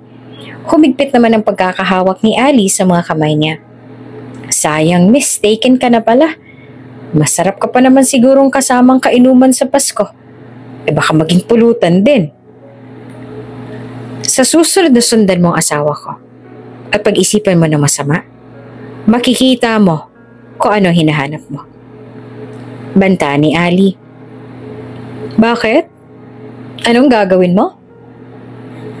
I could do far worse than you could ever fathom. Don't test me. Isang banta na tila dahilan ng nanghina ang lalaki at dahan-dahan ang umatras. Ikaw yun, hindi ba? Takot na tanong ng lalaki kay Ali. Ikaw ang taong yun. Ikaw ang may gawa ng lahat ng yun. Nakita ko, narinig ko. Hindi na sumagot si Ali. Samantalang ang lalaki naman ay patuloy sa pag-atras hanggang sa tumalikod na ito at kumaripas ang takbo. Nang makalayo ang lalaki, hinarap siyang muli ni Ali at dahil sa labis sa takot ay natulala na lamang siya. Ayos ka lang ba, Lima? Mababa ang tono ng boses ni Ali at ang mga mata nito ay punong-puno ng pag-aalala. Inabot nito ang mukha niya at pinahid ang mainit na luha na umaagos sa pisngi niya. Nasaktan ka ba niya? Dahan-dahan siyang umiling. Natakot ako. Ang sabi niya marami siyang gagawin sa akin. Nakakatakot siya. Hinapit siya ni Ali palapit sa dibdib nito para yakapin at pakalmahin siya. I'm sorry. Nahuli ako ng dating. Mula ngayon ihahatid sundo na kita sa trabaho mo. Mabuti na lang at nag-aalala sa kanya si Ali nung gabing yon dahil mas late daw siyang umuwi. Kung kaya nagpa siya ito na sundiin na lamang siya. Kung hindi ito dumating, ay baka kung ano ang masamang nangyari sa kanya dahil sa lalaking yon. Nang dahil sa mga nangyari, hindi na pumayag si Ali na mag-isa siyang umalis para pumasok sa trabaho. Tulad ng sabi nito, hatid sundo na nga siya nito. Nobyo ko na pala, Lima. Bakit hindi mo naman agad siya pinakilala sa amin? Gulat na sabi naman ni Halimuyak habang nakatingin pa rin kay Ali na ang suot naman ay itim na long sleeve na binili niya sa tangge noong isang araw para maitago ni Ali ang mga sugat nito. Tumingin din si Fifth kay Ali, nakausap si Christian.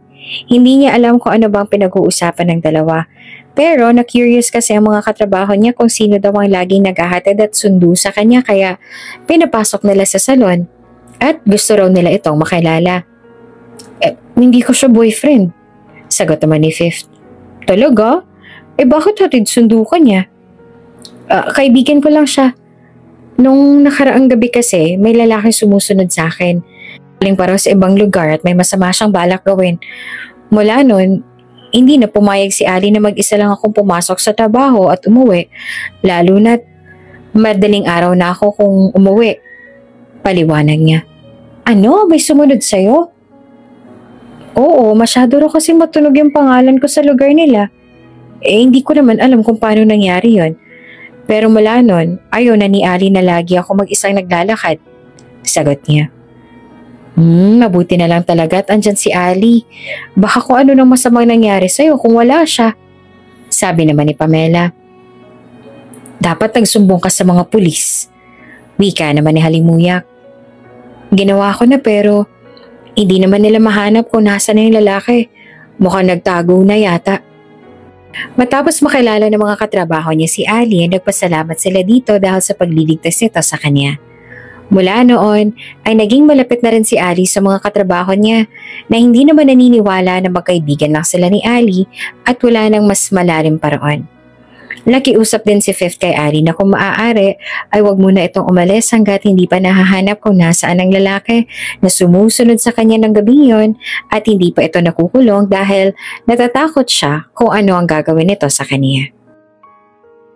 Unti-unti na rin kasing naghihilom ang mga sugat ni Ali sa katawan at bumabalik na rin ang sigla nito kaya naman alam ni Fifth na malapit na itong umalis.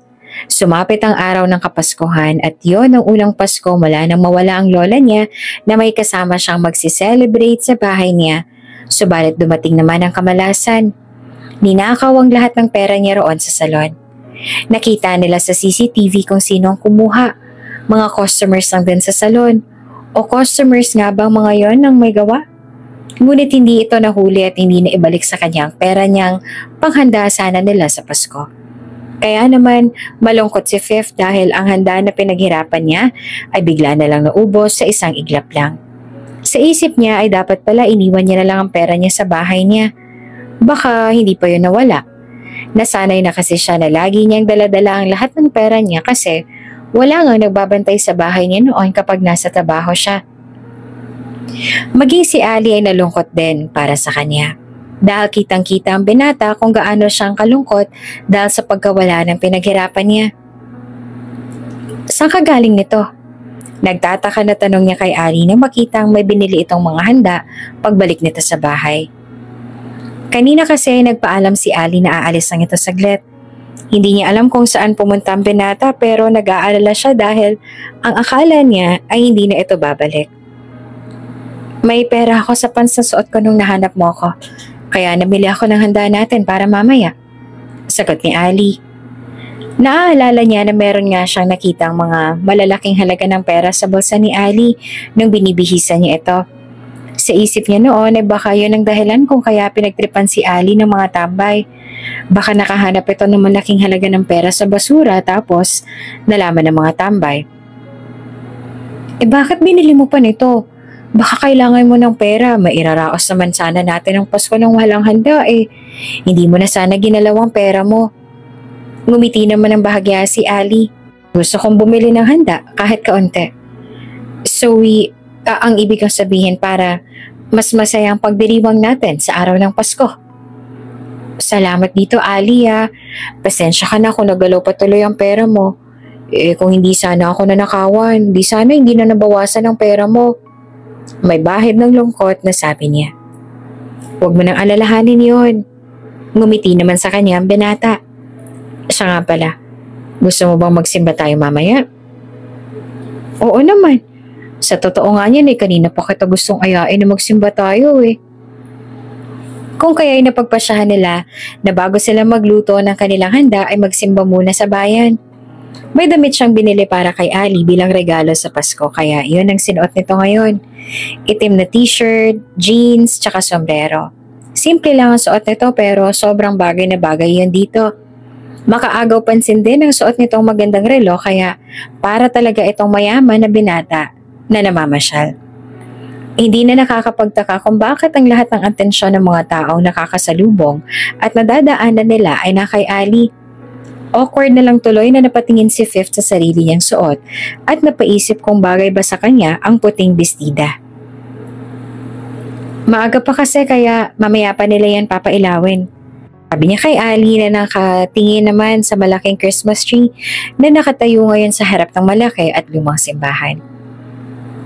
Gusto mo bang hintayin natin na pailawin nila yan? Bumaling naman sa kanya si Ali.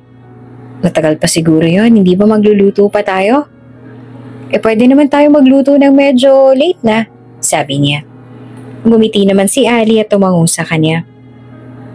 Kung ganon, maaari ba nating hintayin ang pagpapailaw nila? Oo naman, gusto ko rin makita yun. Ngumiti at tumango ulit si Ali bago sila pumasok sa loob ng simbahan. Marami ng mga tao pero hindi pa nagsisimula misa. Mabuti na lang at nakahanap sila ng mauupuan. Si Ali ang nasa pinakagilid at siya naman ang napapagitnaan ni Ali at ng isang matandang babae na kasama rin ng buong pamilya. Ang ganda pala ng simbahan na ito, no? Sabi ni Ali. Ang mga mata nito ay nasa harapan kung saan ang mga sakristan ay abala sa mga ginagawa nila. Napangiti rin si Fifth at tumango bilang pagsang-ayon sa sinabi ni Ali. Dito kami noon madalas magsimba ng lola ko. Sabi ko noon sa sarili ko, ay dito ka rin gustong ikasal. Bumaling ang tingin ni Ali sa kanya. Bakit dito mo gustong ikasal?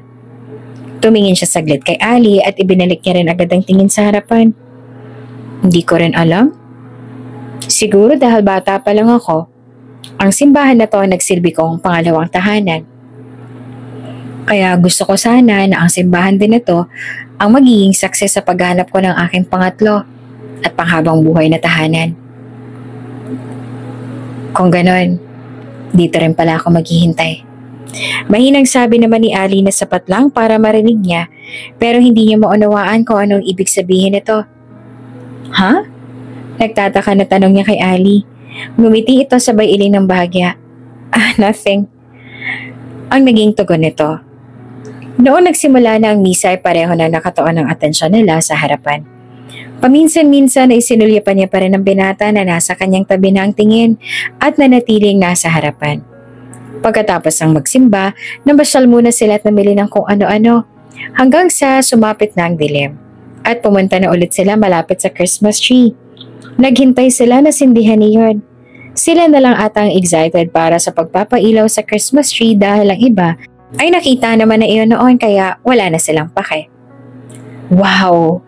Manghang sabi ni Fifth at nagningi ang mga mata niya nang umilaw na ang malaki at mataas na Christmas tree na nasa harapan nila.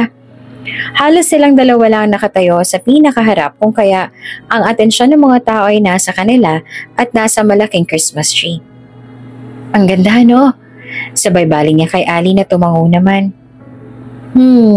Ngumiti ito. Ang abo nito mga mata ay diretso na tumingin sa kanya. Merry Christmas, Lima. Mas lalong lumawak ang ngiti niya. Merry Christmas, kay Sander Alastair. Salamat at sinamahan mo ako ngayong araw na to. Ngayon ang ulit ako nakapag-celebrate ng Pasko ng may kasama. May kinuha naman si Ali mula sa bulsa nito na kung ano. Nagtataka rin siyang kunin nito ang kamay niya at binukas ang palad at mas lalo lang siyang nagtaka na may nilagay itong isang singsing doon. Ha? Para saan to? Wala akong maibigay sa iyo ngayon kundi ang singsing na to. Sagot naman ni Ali. This ring. Sobrang mahalaga sa akin ito. Ha? Kung mahalaga to sa'yo, bakit mo binibigay sa akin? You'll know it soon, Lima. Sagot ni Ali na tila ba napapadalas ang pag-i-English nito sa kanya. Ibinibigay ko sa iyo ang singsing na to. Ang pinakamahalagang bagay na meron ako. Sa ngayon, isipin mo munang bilang pasasalamat ko sa iyo ito. Ang ibang dahilan ay saka ko na lang sasabihin kapag may ibang pagkakataon na ako. Muli namang kinuha ni Ali ang singsing sa kamay niya at sinuot nito iyon sa daliri niya. Maganda ang singsing na may malaki at makinang na bato. Pambabae ang singsing kaya siguro hindi niya nakita na suot-suot ito ni Ali noon. Matapos nitong isuot ang singsing sa daliri niya, napatitig siya roon na hindi niya napansin na tinanggal na rin ni Ali ang suot na relo at pati yon ay sinuot sa wrist niya. Bakit pati ang relo mo? Nagtataka na sabi niya tsaka nag-angat siya ng tingin sa mukha nito. Pansin niya naman nagkislap sa mga mata nito at ang munting ngiti sa labi nito. Dahil bagay sa'yo. Sagot nito at tila wala nang balak na dugtungan pa ang paliwanag. Nagtataka siya kung bakit ito ginagawa ni Ali. Ganun pa man ay hindi na siya nagreklamo at nagtanong. Habang nakatingin si Ali sa Christmas tree, siya naman ay titig na titig sa suot niyang singsing na tila mas makinang pa ang bato sa pailaw. At ganun din ang relo na isinuot nito sa kanya. Nang makabalik na sila sa bahay niya, dalawa sila ni Ali na nagluto ng handa ng Pasko at isa sa pinakamasayang Pasko iyon sa buhay niya. Hindi pa man niya lubusan na kilala ang pinata, hindi pa man umaabot ng taon ang pagiging magkakilala nila at magkaibigan nila, pero ramdam niya nang sobrang naging malapit na sa kanya si Ali. Pero sana nga ay hindi niya na sinanay ang sarili niya na laging nariyan si Ali. Sana nga ay wawarningan niya ang sarili niya na hindi habang buhay ay laging nasa tabi niya lang si Ali. Isang araw bago ang bagong taon, pagbalik niya mula sa trabaho niya ay wala na si Ali. Nakalock na ang kubo kung saan ito nag-i-stay at ang mga gamit na ginamit nito ay maayos ng pagkakaligpit. Ang kumot ay maayos na nakatupi. Wala nang bakas na naroon pa si Ali. Ali? Nasaan ka? Ali? Tinawag niya pa ito. Sinisigaw niya ang pangalan nito ngunit wala na siyang sagot na natanggap. Wala na talaga si Ali. Iniwan na siya nito nang hindi malang nagpapaalam sa kanya. Naglakad siya papunta sa pinto ng bahay niya at napansin ang isang papel na nakaipit at kinuha niya iyon at nakita ang sulat. Sigurado siyang sulat kamay iyon ni Ali. I'm sorry, I couldn't say this to you in person. Kailangan ko nang umalis, Lima. Kailangan ko nang bumalik sa dati kong buhay na iniwan ko. Thank you for everything. Until the next time we meet. Te prometo que te encontraré de nuevo. Volveré pang casarme contigo. Hindi niya maunawaan kung ano nasa huling liham ni Ali dahil nakasulat iyon sa wikang hindi niya maunawaan ngunit ang luha sa kanyang mga mata ay hindi niya na napigil ang pagtulo. Hindi niya alam kung darating ba ang araw at muli sila magkikita. Ngunit hinihiling niya na sana ay muling mag-cross ang landas silang dalawa. Kung Pasko ang isa sa pinakamasayang Pasko para kay Fifth dahil sa nakasama niya si Ali na mag-celebrate noon, ang bagong taon naman ang pinakamalungkot sa kanya dahil tulad nung dati, mag-isa niya na lang na sinalubong yon. Nasa labas lang siya ng bahay niya at mag-isang tinatanaw ang mga fireworks mula sa malayo. Walang ibang ingay kundi ang ugong ng hangin at huni ng alaga niyang ibon. Nakita niyo na ba to? May natagpuan daw na patay sa kabilang barangay. Ang lahat ng atensyon nila ay napunta kay Halimuyak dahil sa sinabi nito. Nasa salon sila ngayon para magtrabaho. Tingnan niyo! Lumapit sa kanya si Halimuyak at ipinakita ang picture sa cellphone nito. Kaagad siyang namutla nang makita niya ang itsura ng lalaki na tagpo ang patay. Hindi siya maaaring magkamali. Ang lalaking sumusunod-sunod doon sa kanya at may balak na masama sa kanya. Ngunit sino ang nasa likod ng pagkamatay nito? Ang sabi parang adik daw yan. Baka pinutukhang. Mabuti na rin sa kanya yon para naman mabawasan ang masasamang tao dito sa mundo at hindi na delikado ang daan tuwing gabi para sa mga kababaihan. Sabi pa ni Pamela at lahat sila, maliban kay Fifth ay binaliwala ang balitang yon. Habang ang lahat ay walang pakialam sa nangyari sa lalaki, si Fifth naman ay hindi yun maalis-alis sa isipan niya. Ngunit hindi naglaon ay nakalimutan niya rin, lalo na nung 3 buwan na agad ang lumipas. Ang buong akala ni Fifth wala na ulit problema ang darating sa buhay niya dahil naging maayos naman ang pagsalubong ng bagong taon sa kanya. Subalit nagkaroon siya ng malubhang sakit. Nagkaroon siya ng sakit sa atay na matagal naman na pala ngunit hindi lang naagapan kaya ngayon ay kailangan niya na ng liver transplant. Ayon sa doktor, ang sakit niya yun ang dahilan kaya naging kakaiba ang kulay ng balat niya. Maputi siya, ngunit bahagya ng naninilaw. Hindi namin siya pwedeng operahan dahil wala pa siyang binayad. Isa sa mga rules sa ospital na to ay kahit kalahating down payment muna bagong operation. May iba pang mga pasyente ang mas kailangan naming asikasuhin. Diretso na sabi ng babaeng nurse kaya mas lalo lang na nagwala ang mga kaibigan niya dahil sa galit. Ano? Mas mahalaga pa sa inyong pera kaysa sa buhay ng isang tao? Puno ng galit na tanong ni Halimuyak. I'm sorry, sir. Anong klaseng hospital kayo kung mas mahalaga pa sa inyo ang pera kaysa iligtas ang buhay ng isang tao? Itinuring pa naman kayo na isa sa pinakamalaking ospital at pinakapinagkakatiwalaan kung ganito lang palang patakaran niyo dito? Paisterya na sigaw naman ni Pamela. You know what? Kung hindi niyo matatanggap na yan ang patakaran namin, mabuti pa'y umalis na lang kayo. Or else... Miss, nangihina sabi ni Fifth. Wala po akong pera sa ngayon pero pwede po bang iwan ko muna sa inyo ang singsing ko at kapag nakalikom na ako ng sapat na pera para makabayad, saka ko na lang ulit ito kukunin? Mahalaga na rin para kay Fifth ang singsing na ibinigay sa kanya ni Ali.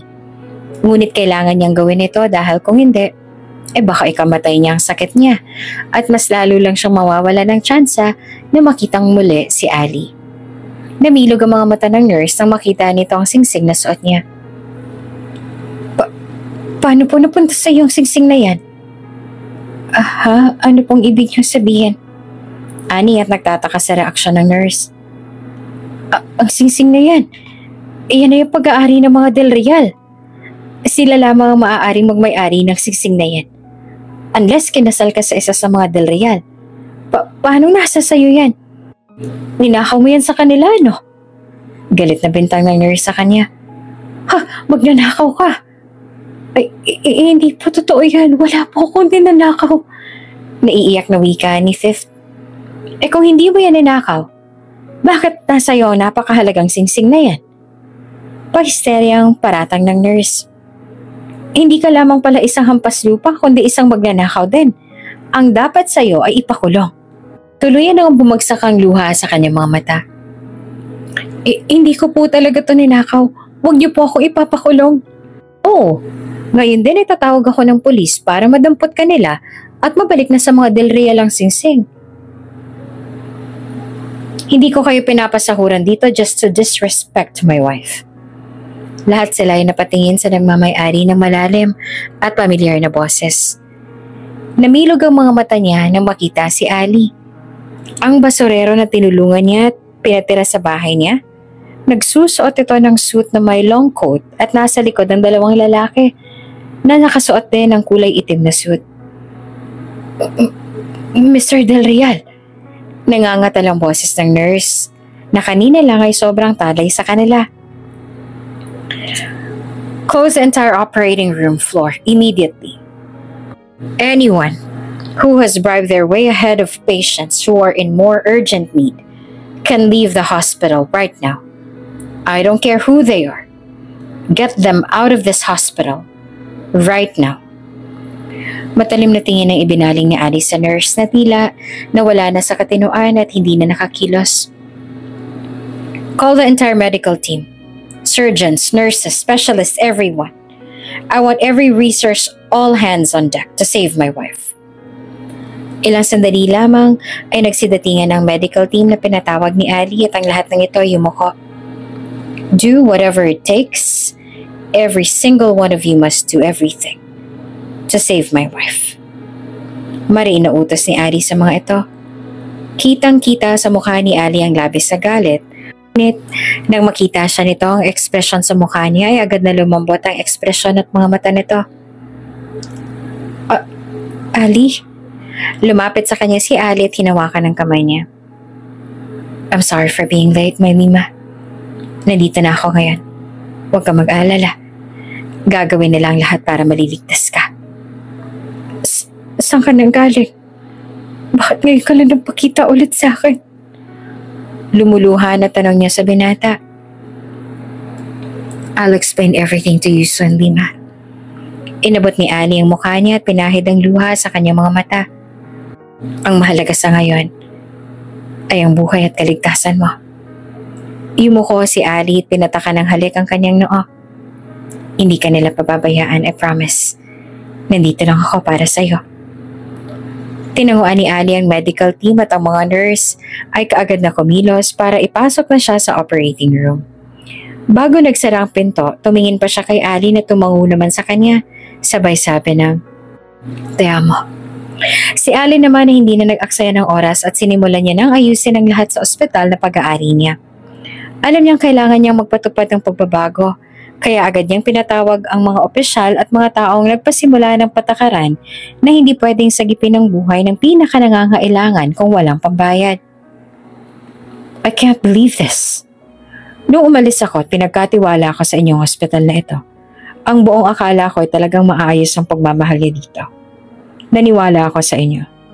Hindi ko lubos akalain na pati ang buhay ng babaeng mapapangasawa ko ay malalagay din sa peligro. Dahil lamang sa walang kwentang patakaran niyo na yan, na hindi niyo malang pinaalam kung ayos ang basakin. Nanggagalaiti sa galit si Ali. I'm sorry, Miss Conde. Hindi po namin alam na mapapangasawa mo palang babae. We're really sorry. Sir, pangako po, hindi na po mauulit ito. Nangangatal ang boses ng isa sa mga opisyal dahil sa labis na takot dahil ang mukha ni Ali ay puno ng galit. Talagang hindi na mauulit to, Mr. Smith. From now on, ako nang mamamahala sa lahat. At lahat ng sangkot sa walang kwentang patakaran na yon ay tanggal na sa kanilang mga posisyon. Isang mariin na pahayag ni Ali dahilan para mas lalong malaglag ang panga ng mga opisyal na may pakana sa lahat ng ito. Una pa lang dapat alam niyo na kung anong mangyayari sa inyo sa sandaling pinangunahan niyo ang desisyon ko. Noong binili ko ang ospital na to 2 years ago, ang tanging gusto ko lamang ay makatulong sa mga nangangailangan. Ngunit dahil sa may mga personal issues ako at gawain sa Spain bilang isang Visconde, ay pinagkatiwala ako sa inyong hospital na to. Ibig kong sabihin ay binigay ko sa inyo ang buong tiwala ko. Dahil akala ko ay hindi niyo ako bibiguin. Ngunit nagkamali ako. All you have done is to disappointed me. Kaya asahan niyo na ang lahat ng pinaghirapan niyo ay mawawala sa inyo at pinapangako ko rin na kahit ano pang gawin ninyo, ay hindi na ulit malilinis ang pangalan ninyo. Sa ilalim ng utos ni Ali, ang lahat ng mga opisyal ng hospital na sangkot sa lahat ng mga hindi magandang nangyayari ay pinatanggal niya at tinayaan niya na ang sekretarya niyang mag-asikaso sa pag-hire ng mga bagong papalit sa nawala sa posisyon. Bumalik siya sa tapat ng operating room kung nasaan naman ang mga kaibigan ni Fifth na puno ng pag-aalala.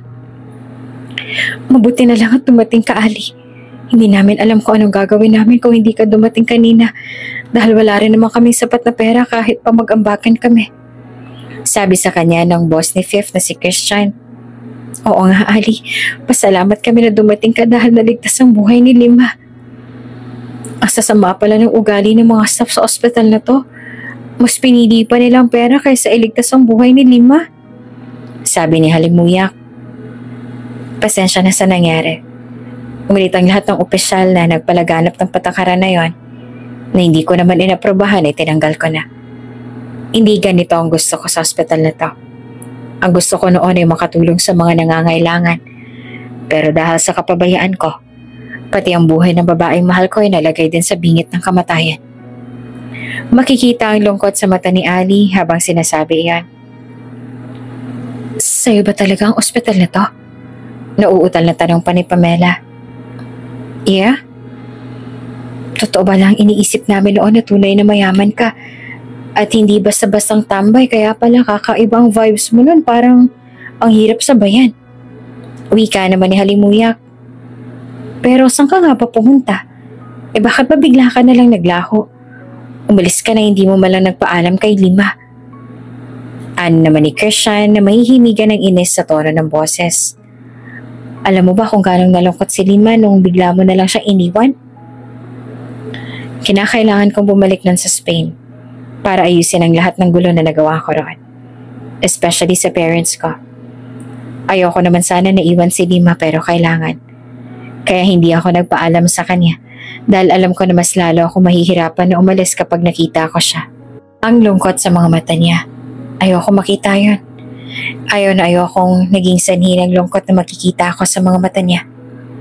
Tapat niyang sagot. Gusto mo ba siya?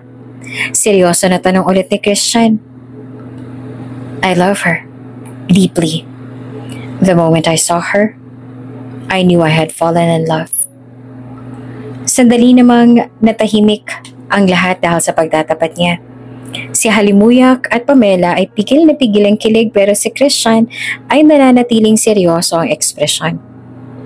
Gaano mo siya kamahal? More than enough. That I've changed so much just to feel worthy of her love. I've worked hard to become a better person because I believe she deserves nothing less than the best from me. Ang ibig mong sabihin, binago mo ang sarili mo para sa kanya? I did. Tapat niyang sagot. Nagbuntong hininga si Christian at saka tumango ito. Sobrang inosente ni Lima. Para siyang isang anghel sa mundo na puno ng kalupitan. Anghel na kailangan mong protektahan sa lahat ng bagay. Kumbaga sa bagay na babasagin, siya na dapat mong alagaan ng mabuti. Huwag lang siyang masira at mabasag. Ngumiti naman si Ali ng bahagya. Kaya binago ko ang aking sarili para sa kanya. Dahil gusto ko maging deserving para sa kanya. Maraming pagkakamali si Ali. Maraming beses siyang na-involve sa pagpatay. Hindi lamang siya basta Visconde at nag-iisang anak ng Conde. Sa edad na 20 ay sumali siya sa isang secret government force at naging secret agent na siyang kinamuhian ng kanyang mga magulang sa kanya. Ang kanyang ama ay namamahala ng malaking grupo. Iyon ang dahilan niya kung kaya madalas siya nitong saktan at parusahan gamit ang latigo para lang magtanda siya. Noong natagpuan siya ni Fifth, tumakas siya noon mula sa tauhan ng kanyang ama. Ang kanyang ama rin kasi ang siyang dahilan ng sugat niya sa katawan na gawa sa hampasang latigo. His life was miserable. Pero noong makilala niya si Fifth, nagbago ang lahat. Kahit pananaw niya sa buhay ay bigla rin nagbago. He suddenly wanted to be good. Lahat ata sa sarili niya ay binago niya para lamang maging deserving siya kay Fifth. Ngunit hindi madaling baguhin ang lahat, lalo na kung may sinumpaan siya na mahirap nang bitawan. Siya ang dahilan ng pagkawala ng taong sumunod kay Fifth noon. Napatunayan na marami na rin naging biktima ang lalaki. May batang babae pa na pinagsamantalahan ng lalaki kaya niya yun ginawa. Meron siyang pahintulot na pumatay kapag napatunayan na ang isang tao ay gumawa ng malaking pagkakamali sa batas. Ang isa lamang na rule na hindi niya dapat labagin ay ang manakit ng mga inosente. Noong umalis siya ay may mission siya na kailangan gawin. At matapos ang mission na yon, bumalik na siya sa Spain para makausap ang parents niya. Nagkaayos na rin sila dahil nakiusap siya sa mga ito. Alam naman kasi ni Ali kung saan nanggagaling ang galit ng magulang niya at alam niyang may pagkakamali rin siya. Mabuti na lang at matapos niya makaawa, kahit ang leader nila sa grupo ay pumayag na din na mag-asawa na siya pero hindi pa rin siya maaaring umalis sa grupo dahil may sinumpaan sila. Kaya ayos na rin yan sa kanya. Kesa naman wala siyang kalayaan na magmahal. Masaya ako nagkamalay ka na, Rima. Masaya na sabi ni Ali habang hawak-hawak niya ang kamay ni Fifth na nakatingin lamang sa kanya. Ligtas na ba ako? Nangihina pa rin na tanong ni Fifth sa kanya. Ngumiti naman si Ali. Ligtas ka na, Lima. Wala nang banta sa buhay mo. Tila nakahinga naman ng maluwag ang dalaga. Mabuti naman kung ganon. Maraming salamat sa tulong mo, Ali. Sa totoo lang hanggang ngayon ay hindi pa rin siya makapaniwala na nandito na ulit si Ali at mas lalong hindi siya makapaniwala na ang lalaking tinulungan niya at inakala niyang basurero lamang noon ay tunay palang mayaman at ito pa ang may-ari ng ospital kung nasaan siya ngayon. Hindi pa rin ako makapaniwala na nagbalik ka na. Ang akala ko hindi na ulit tayo magkikita. Sabi ni Fifth. Nakaupo ito ngayon sa kama at halata sa mga mata nito na nagpipigil ito ng pagtulo ng luha. Hindi ba tangako kung babalik ako? Saad ni Ali at inabot niyang muli ang mukha ni Fifth at masuyuyo na hinaplos. Naalala mo ba ang huli kong sinabi sa liham na sinulat ko sa'yo? Nabasa mo ba yon? Dahan-dahan na tumango naman si Fifth. Oo. Ang sabi mo nun, te prometo que te encontraré de nuevo, volveré para casarme contigo, pero hindi ko naman alam kung anong ibig sabihin nun. Napatingin si Ali. Talaga palang hindi mo lang nito inalam kung anong ibig sabihin niya ron. It means, hahanapin kita ulit. At babalik ako para pakasalan ka. Napakurap-kurap si Fifth. Pakakasalan mo ako? Bakit mo ako pakakasalan? Dahil mahal kita. Muko si Ali para malapit ang mukha nila sa isa't isa. Mahal na mahal kita, Lima. Mahal mo rin ako? Hindi naman makapaniwala ang tanong ni Fifth. Sobrang bilis ang tibok ng puso niya. Ang pisngi niya ay nagiinit na sa kilig at ang mata niya ay naluluha na. Mahal na mahal kita, Lima. Mas lalo pang lumapit si Ali para yakapin ito. Sobra katang mahal. Walang araw na hindi. Ako rin. Napangiti si Ali. Do you want to marry me? Kumapit si Fifth sa damit niya at dahan-dahan na tumayo. Oo, gusto ko na magpakasal sa'yo. Mas lalo pang napangiti si Ali. Kumala siya sa yaka para tingnan ang mga mata ni Fifth na puno ng luha. Really? Ngunit dahil sa iyak ito ng iyak, tangulang ang naging sagot nito. Hindi naman napigilan ni Ali ang kanyang saya kaya bigla niya itong hinalikan. Kaagad naman na tinugon ni Fifth ang halik niya. Kasing intense ng paghalik niya dito. By the way, nabanggit ko sa'yo noong binigay ko sa'yo ang mahalagang singsing ng Del Real na may iba akong dahilan kaya ako binigay sa'yo to.